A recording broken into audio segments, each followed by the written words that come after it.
Rivian had a big reveal today. Its newest model will be made in normal and on a faster timeline than planned. We're able to achieve that accelerated timing by leveraging our production capabilities in normal. The details of the new R2 coming up on WGLT's Sound Ideas.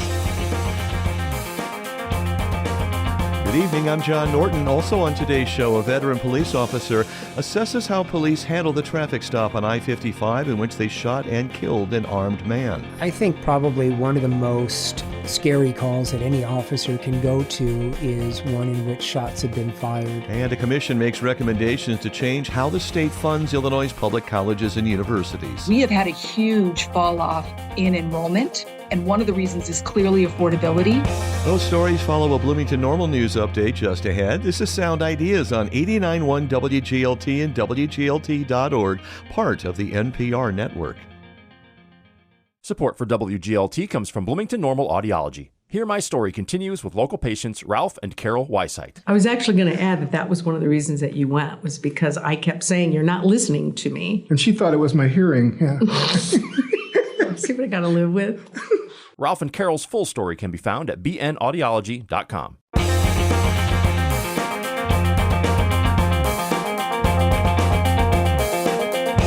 From the campus of Illinois State University in Normal, this is WGLT's news magazine, Sound Ideas.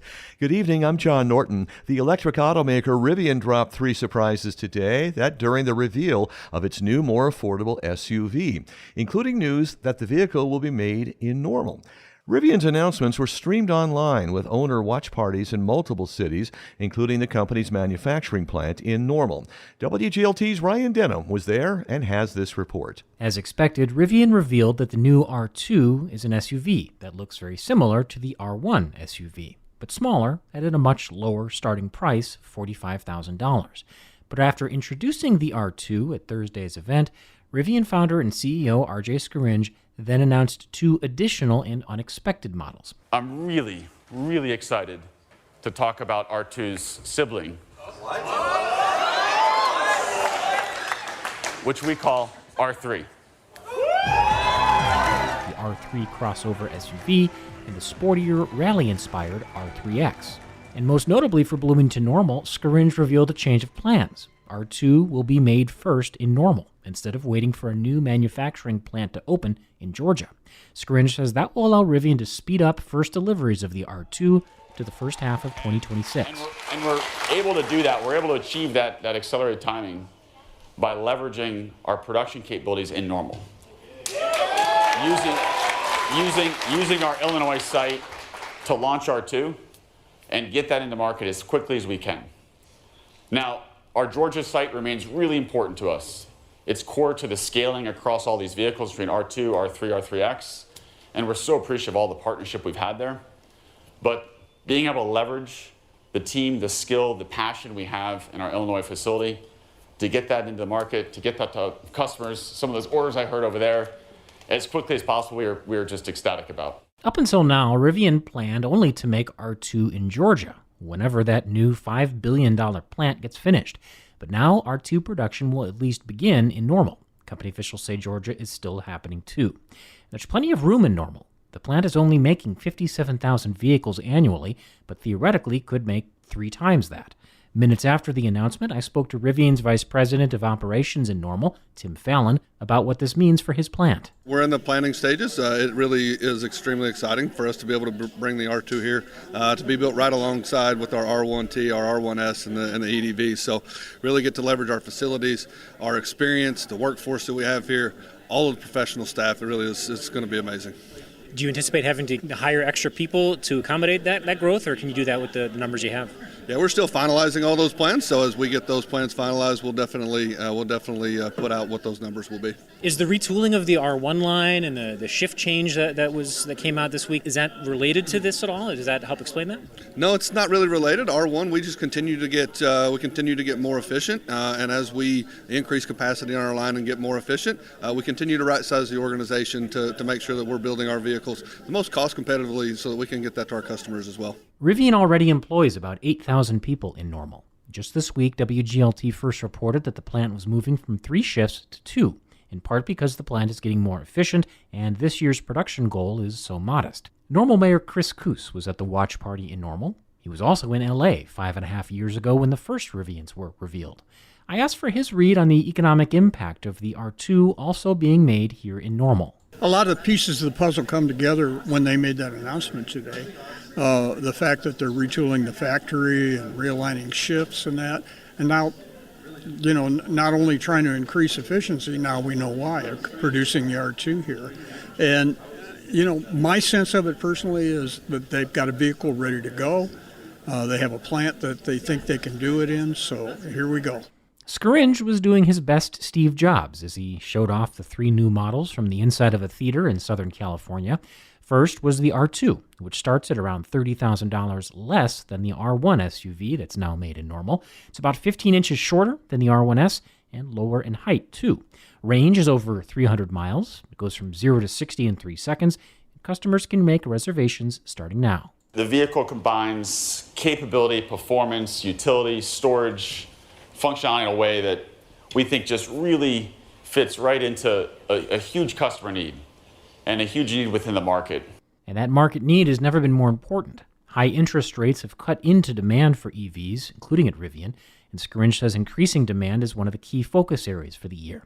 There's also a broader skepticism about how quickly American transportation will electrify, and that's led to more established automakers scaling back or slowing their EV investments. Rivian has done a lot of cost-cutting too, including rounds of layoffs for salaried employees. A planned April shutdown and retooling of the plant is intended to further reduce costs. I asked Operations VP Tim Fallon what they learned from making R1s that could help them launch R2. There are quite a few, we call them design for manufacturability items, that we've learned through R1 that we need to improve on. And RJ said it, right? We're incorporating those into R2. We have teams that are sitting right beside the design teams in California, working hand in hand with them to make certain that we are making R2, R3, R3X the most buildable vehicle that we can, right? And from a manufacturing perspective, goes together better, goes together with with the right amount of labor and skill to really make it an outstanding product. And a more affordable product, too. In the crowd at the Normal watch party was Jamie Scherzel from Sheboygan Falls, Wisconsin, sporting a T-shirt featuring the signature Rivian oval headlights. Scherzel has an R1S reserved and hopes to get it this summer. R2 is going to make it a lot easier for other people to afford a Rivian. Sometimes when I say that we're on the list for a Rivian, people go like, ooh, that's expensive, and I think it's harder for people to achieve. So I think it's going to be a good big seller. John Van Bokel from St. Louis also watched in Normal. He's already got an R1 pickup, but says his wife might like an R2. Van Bokel was a Tesla owner before Rivian, and he says this new model should compete well with Tesla's Model Y midsize SUV. Especially right now, interest rates are high and people are less willing to pay the extra premium up front for an EV, even though they know it's going to save them money long run. The interest rates are making that difficult for people. So getting the price down, that makes a huge difference. Rivian's announcements prompted a response from Governor J.B. Pritzker. He says it will add more economic investment and job growth to the Bloomington Normal community. He says that Rivian is an important partner in building Illinois' rapidly growing manufacturing sector. I'm Ryan Denham. You can see photos of the R2, R3, and R3X and all of our reporting about Rivian at WGLT.org. Moon lovers are bracing for a total solar eclipse, but experts say to see it, you gotta be in the right place at the right time. That's on the next Morning Edition from NPR News. I'm co-host Dave Martinez. Join us for Morning Edition weekdays from 4 to 9 a.m. on WGLT. This is Sound Ideas on WGLT. Illinois State Police have released the officer dash cam footage from the fatal shooting of an armed man on I-55 in McLean County last month. The video shows officers shot and killed the man after he pointed a gun directly at one of the officers. Bill Lally is a police department veteran of over 20 years and teaches criminal justice at Illinois State University. Lally reviewed the video for WGLT. He tells Eric Stock how he feels responding officers handled the chaotic scene. I think probably one of the most scary calls that any officer can go to is one in which shots have been fired, because you never know what you're going to get into when you arrive on scene. Many times the information is very sparse, and so you're trying to anticipate all sorts of scenarios before you get there in the hopes that you'll be prepared for it. But quite honestly, nobody can ever be fully prepared for what's going to happen, because you just simply cannot anticipate all the moving factors involved in a shooting. And in this case, officers did not have a lot of information. The call was similar in nature to what you had described. They were responding to a call of a man with a gun and shots fired. There were 2 vehicles that were stopped on the shoulder of the interstate. When the officers arrived, a man in one of the vehicles, later identified as Trayvon Little, had pointed a firearm toward officers. Then, as police described it, there was an exchange of gunfire with this individual, though it was not clear where Little was directing his shots toward, and he was later struck and killed by police. How do you perceive how police had handled that? You can see from the video that the initial officer arriving on scene views a number of people standing behind a vehicle. At that point in time, that officer has no idea if these individuals are the victims, are they bystanders, who are they? So, given the fact that as he's arriving, he positioned his squad initially relatively close to that scene, gives the indication that he was going to move forward as far as investigating what's going on here. Because again, he did not have a lot of information. However, as soon as he arrived on scene, it became very apparent that one of the males had a firearm, because he actually raised it and pointed it directly at the trooper. So it's more or less getting confirmation of what they believed initially. Absolutely. And again, this is an example of how this scene rapidly unfolds. The trooper decided that he was not in a good position, or the officer decided that they were not in a good position when they initially arrived, so he moved the squad car back to a position that he felt gave him enough safe distance to be able to decide what he needs to do next. What happens after that is they're calling on this individual to get on the ground, and they are still moving around quite a bit. And eventually there were shots fired by the individual, again not clear on who he was directing it at, before another officer comes on. Not clear who actually made the shot that hit Little and brought him to the ground. So how do you feel they had handled that following, once they've established the scene? If you notice from the video that even though the officers were justified in once the suspect raised the pistol and pointed it at the officers to fire at that individual after they had given him clear direction to drop the firearm and he refused, they still held off until he separated himself from that other group of people. And that's just a wise decision. Obviously, you do not want to have the responsibility of accidentally striking a bystander, an innocent bystander. So they made sure that before they started to engage with this individual, that at least he was separated from the other people. And again, it is unclear from the video who fired first, but the fact of the matter is that the first shots that were fired were when the suspect had walked away from that other group of people, and the officers felt that the distance between the suspect and that other group of people was large enough that they could engage the suspect in returning fire. That was their moment to do it. Right. As we continue on Sound Ideas with Bill Alley, Professor of Criminal Justice at Illinois State University, is there anything you think they could have done differently or should have done differently? I don't think so. It would be very easy for me to sit here in the safety of this studio and make judgment on that. But I can tell you that it did appear that the officers were able to maintain some sense of calmness and were not allowing that adrenaline that was pumping through their system to override their training. And this is something we talk about all the time, which is you want to train until these things become almost muscle memory, and that you're going to go through these steps regardless of what else is going on to make sure that innocent bystanders are not in the way.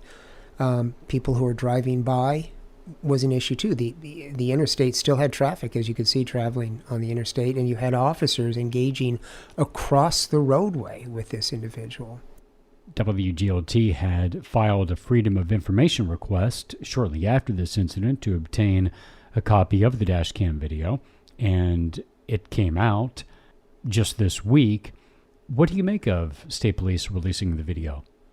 Illinois State Police have been on a clear mission for some time to be as transparent as possible with all incidents involving deaths involving their troopers.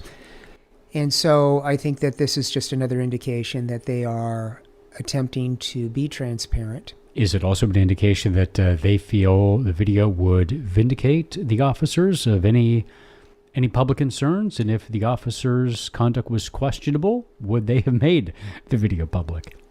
You know, I think, quite honestly, under the Freedom of Information Act, they really wouldn't have had a choice.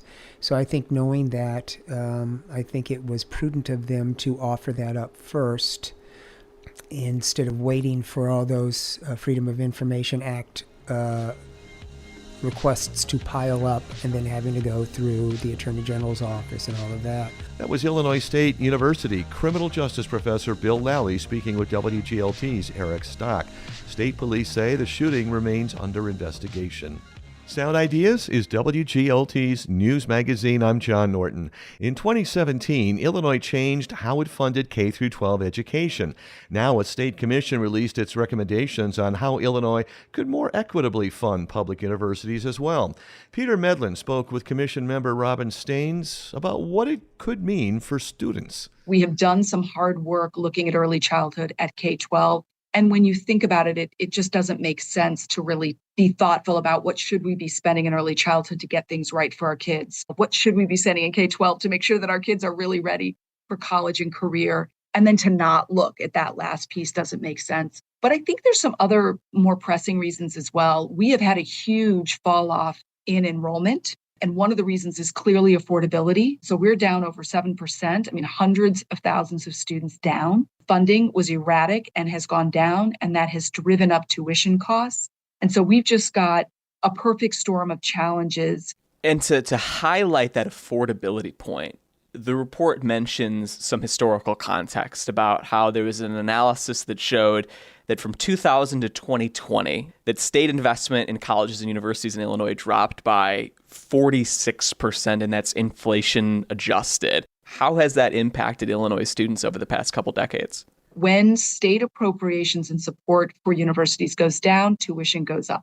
And the second is, as those students get to those universities, you want to make sure they've got the supports and the services those students need to be successful. If we learned anything from K-12, it's that not every student requires the same support. It may cost more. They're the first-time goers, they're first-generation goers. If they're English language learners, if they are parents, if they've got housing instability, all of that got factored in, and we've come up with what we think is a credible way for the state to look at it and say, okay, here's what it costs. And here's how do you adjust that adequacy target based on your student population and the type of programs and the mission that your university has, so that we can calculate for every university, here's what you ought to be spending. Now that we know that, how much do you have available? Can you reasonably expect in tuition, fees, et cetera? And then what's that gap? And then based on who's furthest from that, who's got the biggest gap, as we get new dollars, how do we spend those dollars so that we are helping the institutions that are furthest from adequacy catch up the fastest? How different is that system and that formula compared with the way that we do things now? Is very different than what we currently do. So the current way that we fund higher education is, I don't really have a good word for it. It is idiosyncratic and it is very individualized. So every institution essentially comes to the General Assembly and says, here's what we need. So there isn't a a formula per se. So what we typically do is just, well, how much more do we have? How much can we afford to maybe send their way?